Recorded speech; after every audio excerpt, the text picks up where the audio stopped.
अस्सलाम वालेकुम रहमतुल्लाहि व बरकातहू। दोस्तों, उम्मीद है आप सब ठीक ठाक होंगे और मेरी दुआ है कि अल्लाह पाक आप सब लोगों को अपने हिफ्ज़ ईमान में रखे। तो हम बस जो है ना कल से सफ़र में थे, कहीं जाना था, तो ये हम गए थे, तो उसके बाद वापस आ रहे थे, एक जगह पे हम रुके थे, तो मैंने कहा चलें आपके साथ छोटा सा क्लिप शेयर करूं।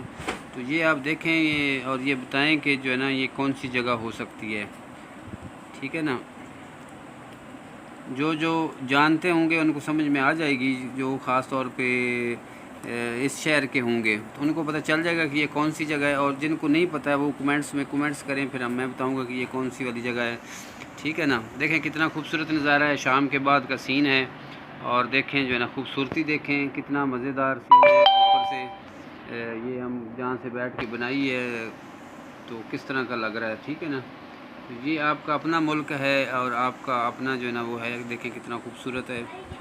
जिसने नहीं देखा है उसको चाहिए कि कभी कभी जो है ना घर से निकले और दुनिया देखे, दुनिया देखे, पता चले कितनी खूबसूरत है। देखें कितना मज़ेदार, कितनी शाइनिंग, कितनी रोशनियाँ और कितनी गाड़ियाँ।